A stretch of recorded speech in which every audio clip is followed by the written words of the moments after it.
we had already discussed the features of government company.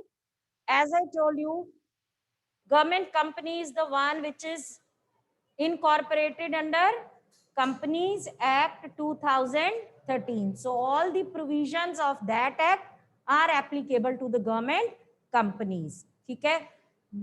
Minimum 51% of the paid up capital is owned by the government.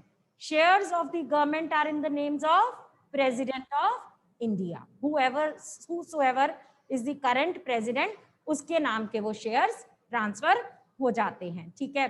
तो features हमने discuss कर लिए थे. एक बार I am just going through rapidly. It's an organisation created under companies act 2013 or any other previous company law. Then the company can file a suit in the court of law against any third party and it can be sued. ये जो company है government company है, क्योंकि ये company है, ये ना सोचो कि इसमें गवर्नमेंट की ओनरशिप है तो इसके ऊपर कोई केस फाइल नहीं कर सकता. Tomorrow you might face any problem. आपने गवर्नमेंट कंपनी से कोई प्रोडक्ट या सर्विस ली और वो ठीक नहीं निकली, आपने कहा मैं केस फाइल कर देता हूं, मेरे I am a consumer, I am aware of my rights. ठीक है? तो I can seek redressal. I will go to the consumer court and I will file a case against this company. तो आपको किसी ने कहा अरे कहाँ जा रहा है, ये तो गवर्नमेंट कंपनी, इसके अगेंस्ट नहीं कर सकते. Is he right?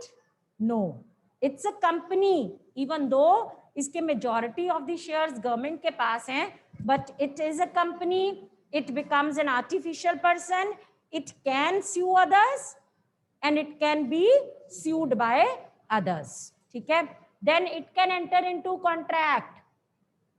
जब एक लीगल एंटिटी, हर एक की एक, जब किसी भी कंपनी की एक अलग आइडेंटिटी बन जाती है.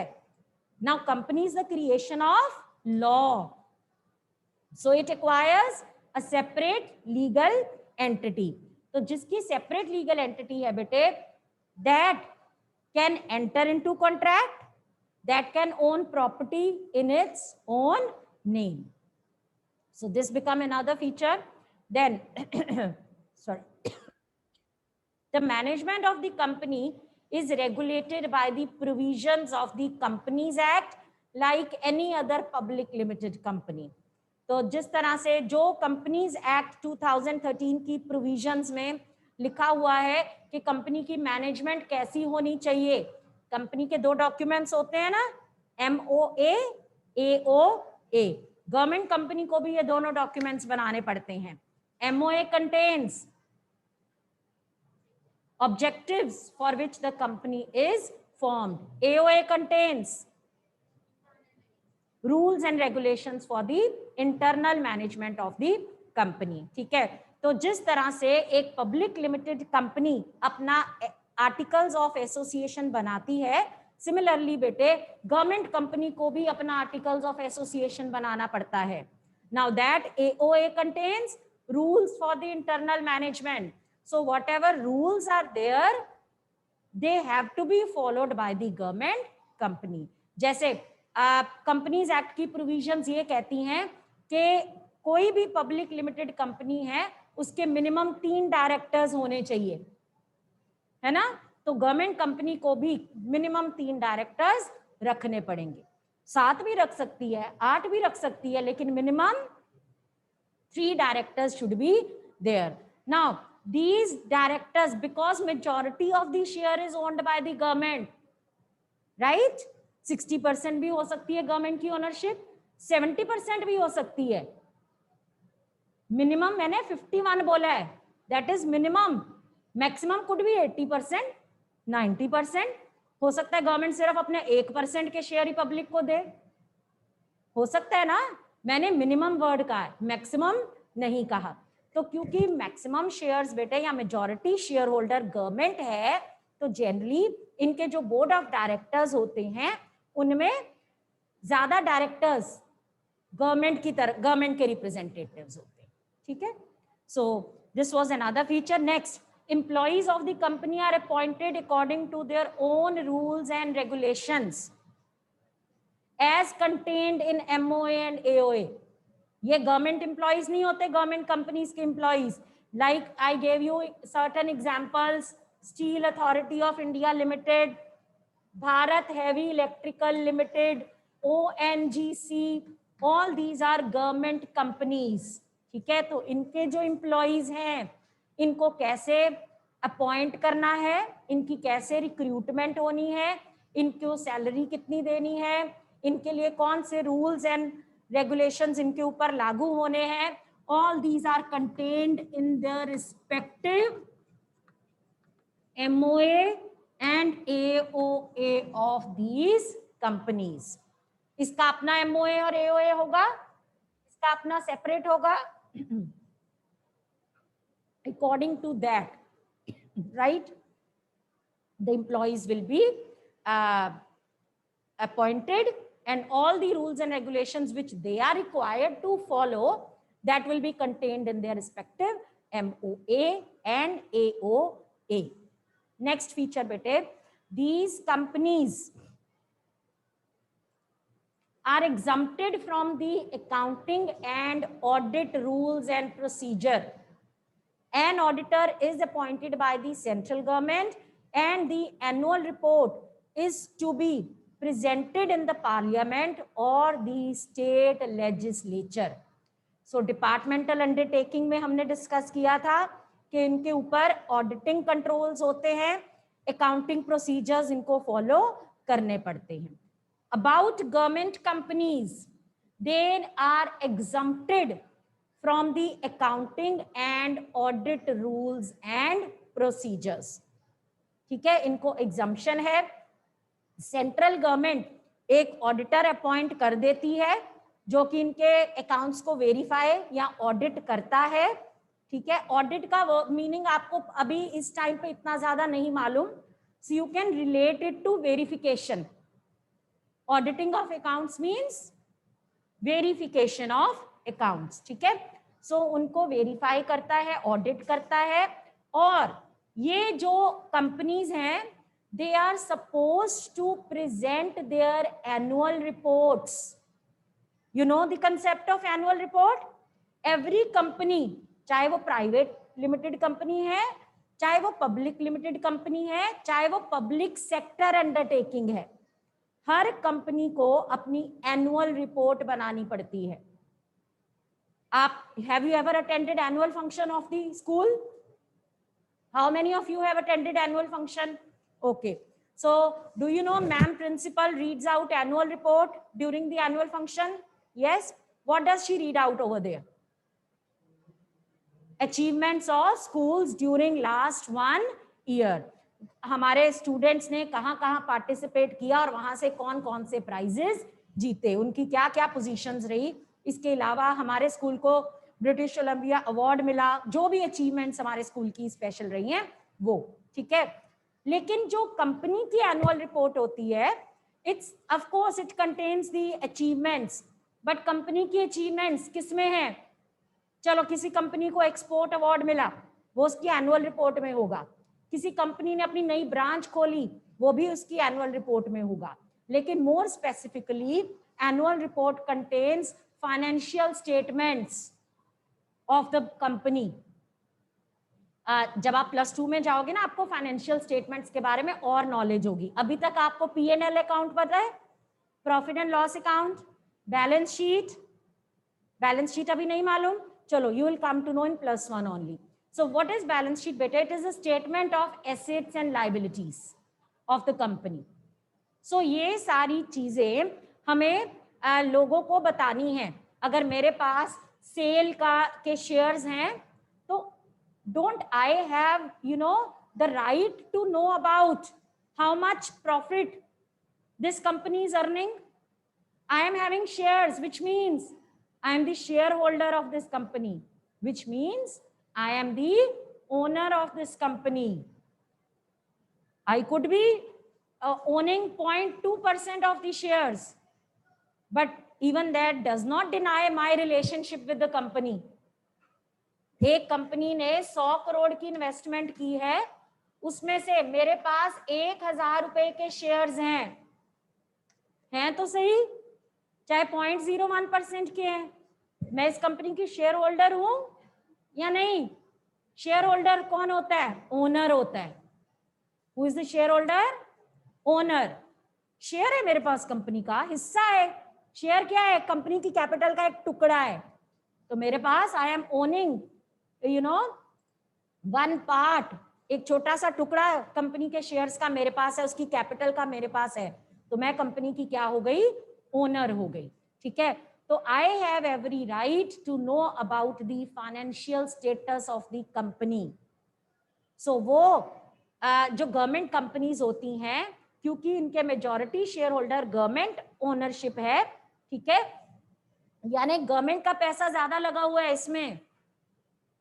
अगर सेल में 70% ओनरशिप सेंट्रल गवर्नमेंट की है, तो इसका मतलब अगर इसमें इन्वेस्टमेंट 100 करोड़ की हुई है, 100 करोड़ की इन्वेस्टमेंट से तो आजकल कोई कंपनी नहीं खुलती है, 100 लाख करोड़ की भी हो सकती है। ठीक है, तो उसमें से 70 लाख करोड़ गवर्नमेंट के पैसे लगे हुए हैं। तो गवर्नमेंट अकाउंटेबिलिटी मांगेगी कि नहीं? भी दिखाओ जरा हमारे पैसे कैसे लग रहे हैं, कितना प्रॉफिट अर्न हो रहा है, क्या आपके एसेट लायबिलिटी का स्टेटस है। यस, तो अगर बेटे इसके शेयर्स, अगर ये सेंट्रल गवर्नमेंट कंपनी है तो पार्लियामेंट में इसकी एनुअल रिपोर्ट प्रेजेंट की जाएगी, और अगर ये स्टेट गवर्नमेंट कंपनी है तो स्टेट लेजिस्लेचर में। You know the difference, I hope. Civics पढ़ी हुई है ना हम सबने, ठीक है। तो अगर ये सेंट्रल गवर्नमेंट है, सुयश डू नॉट यूज फोन। सो अगर ये सेंट्रल गवर्नमेंट है तो पार्लियामेंट, ठीक है। अगर स्टेट गवर्नमेंट है तो इसको अपनी एनुअल रिपोर्ट कहां पे प्रेजेंट करनी पड़ेगी? स्टेट लेजिस्लेचर में प्रेजेंट करनी पड़ेगी। Okay, this much is clear बेटे? Okay, last point of feature, the government company obtains its funds from the government shareholdings and other private shareholders. It is also permitted to raise funds from the capital market. अब इसके funds कहां से आएंगे? Departmental undertaking के funds कहां से आए थे? गवर्नमेंट ने अपने ट्रेजरी में से, अपने बजट में से फंड्स दिए थे। स्टेट कॉर्पोरेशन के कहां से आते हैं? वो खुद मैनेज करते हैं, हाँ गवर्नमेंट से बोरोइंग्स ले सकते हैं।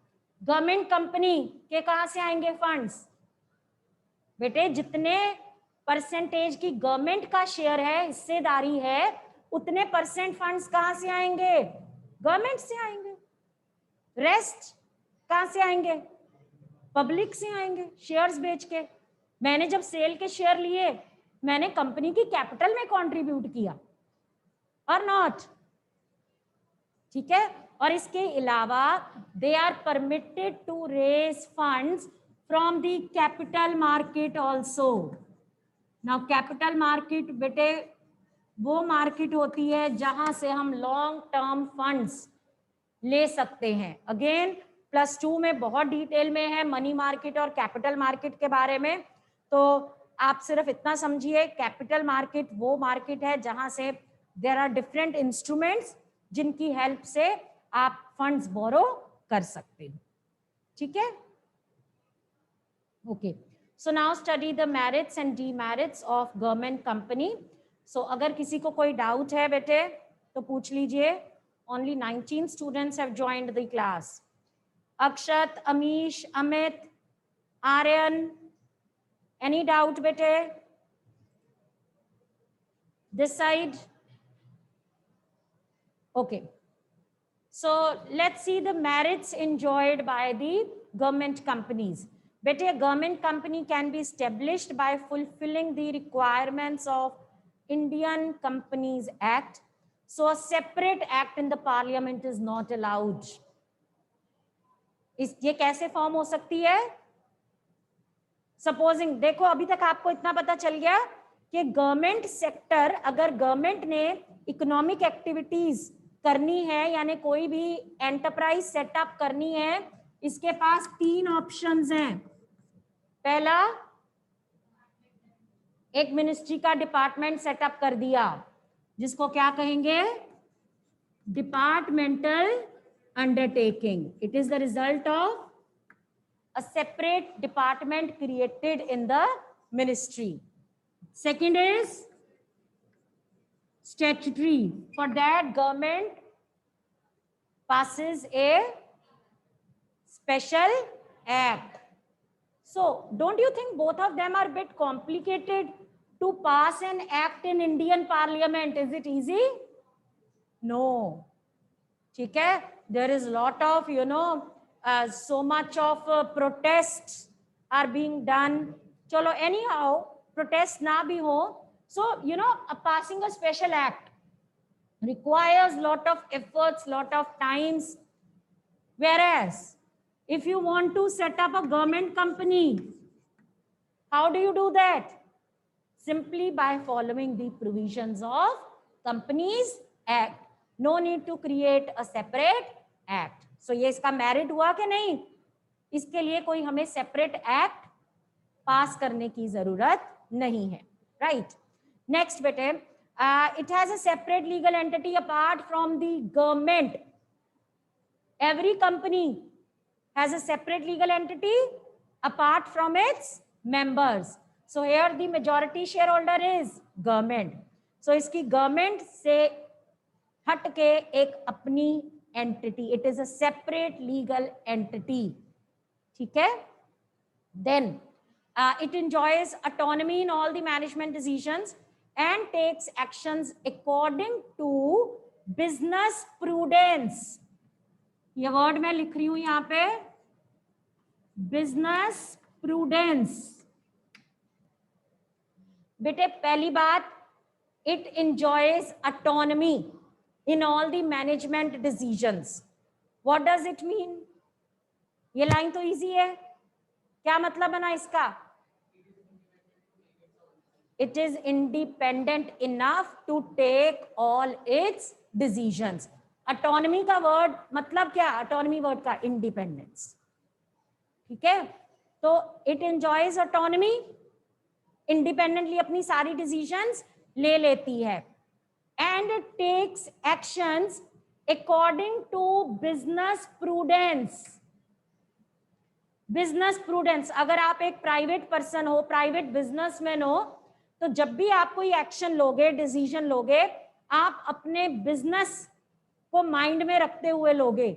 आप ये देखोगे, अरे प्रॉफिट हो रहा है, चलो ये काम करते हैं, है ना? ये बिजनेस प्रूडेंस है. लेकिन अगर हम इन दोनों अंडरटेकिंग्स की बात करें, डिपार्टमेंटल और स्टैट्यूटरी, इनमें गवर्नमेंट की इंटरफेरेंस है. ये तो बिल्कुल भी ऑटोनमसली काम नहीं कर सकती.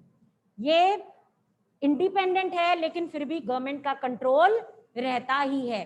ठीक है? क्योंकि इसको अपने एक्ट के अकॉर्डिंग, एक्ट की प्रोविजंस के अकॉर्डिंग ही चलना है.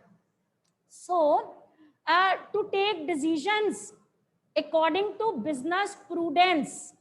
बिजनेस प्रूडेंस मतलब जो बिजनेसमैन, एक असली बिजनेसमैन हमेशा प्रॉफिट देखता है. ठीक है? तो बिजनेस जो बताता है, बिजनेस प्रूडेंस, उसकी समझ, बिजनेस वाली समझ जो उसको बताती है, वो वाले वो एक्शंस ले सकता है गवर्नमेंट कंपनी में. मतलब गवर्नमेंट कंपनी में जो भी एक्शंस लिए जाते हैं वो प्रॉफिट मेकिंग के हिसाब से लिए जाते हैं. उसमें हम ये नहीं देखते अरे ये कर दिया तो लोगों का वेलफेयर नहीं होगा या ये वाले लोग अफेक्ट होंगे. उस केस में बिजनेस प्रूडेंस को देखा जाता है. ठीक है? देन बेटे, these companies, by providing goods and services at reasonable prices, are able to control the market and curb unhealthy business practices. ये जो companies हैं, even though company form of organization है, लेकिन है तो government sector में. ठीक है? तो let us say SAIL एक company है जो कि आयरन एंड स्टील सेक्टर में है, गवर्नमेंट सेक्टर में है. तो 10-12 और प्राइवेट कंपनीज भी हैं आयरन एंड स्टील सेक्टर में. Can you name anyone? एक कंपनी का नाम सब बच्चे को पता होता है, TISCO, Tata iron and steel company. So if we compare the products provided by SAIL as compared to TISCO और एनी अदर प्राइवेट कंपनी, इसका प्राइस ज्यादातर रीजनेबल होता है. ठीक है?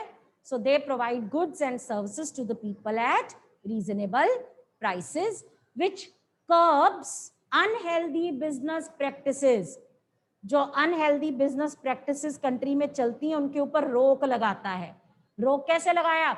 लोगों को पता चलेगा भी अगर सेल कम रेट पे दे रही है, why not other companies. Okay, BSNL, what is BSNL?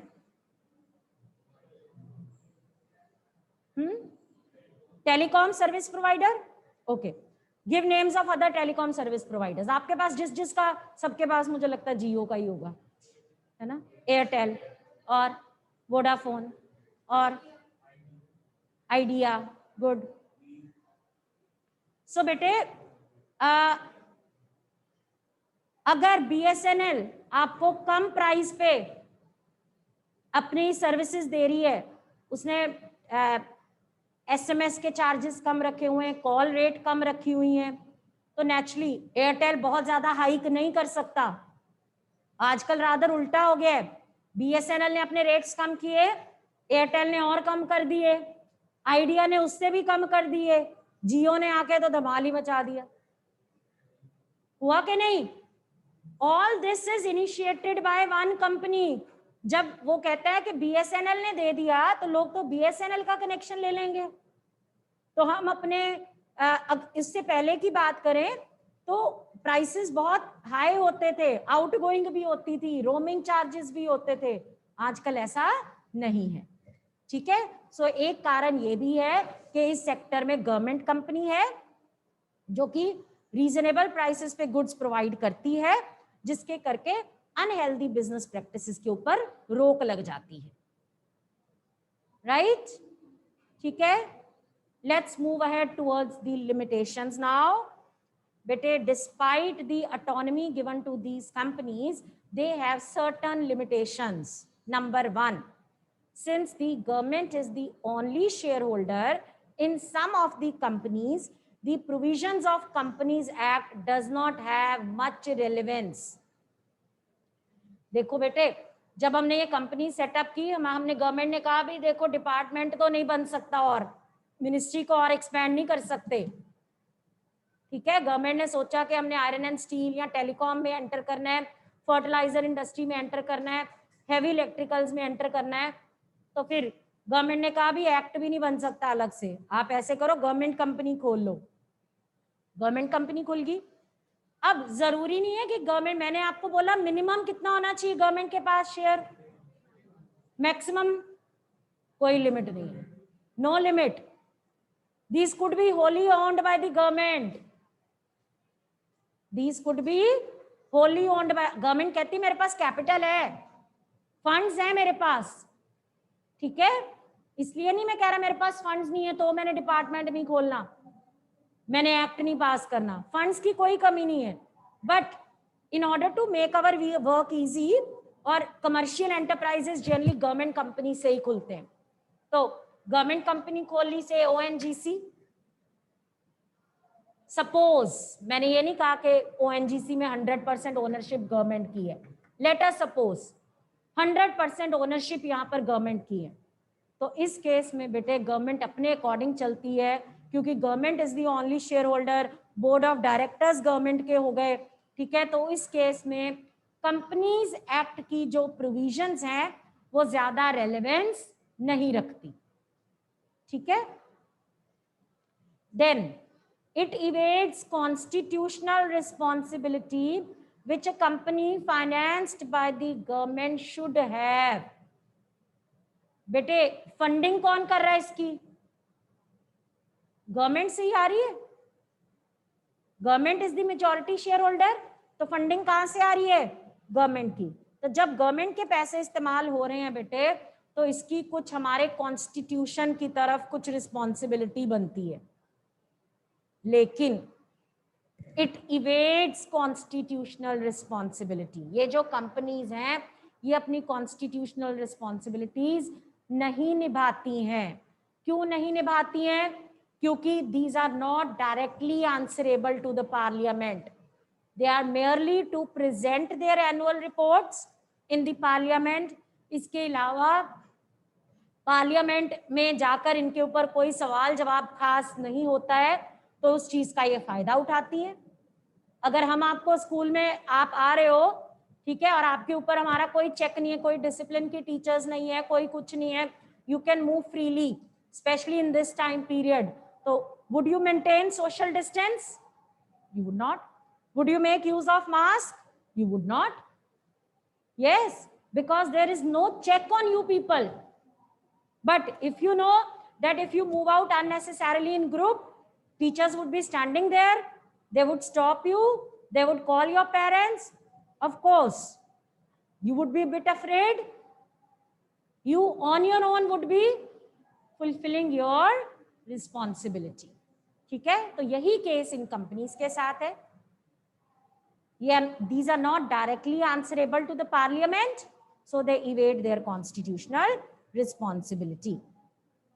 Then bete, last limitation, the government being the sole shareholder, the management and the administration rests in the hands of the government. इसका majority shareholder government ही है. अगर 80% भी shares government के पास हैं, तो board of director अगर 10 members का है, तो उसमें से 9 जो है गवर्नमेंट के ही रिप्रेजेंटेटिव्स होंगे. ठीक है, तो इसका मतलब इसकी मैनेजमेंट, इसकी एडमिनिस्ट्रेशन वो गवर्नमेंट के हाथों में ही रहती है. ठीक है, सो हमने इसको गवर्नमेंट कंपनी की तरह रजिस्टर करवाया था, उसका जो पर्पस था वो डिफीट हो गया.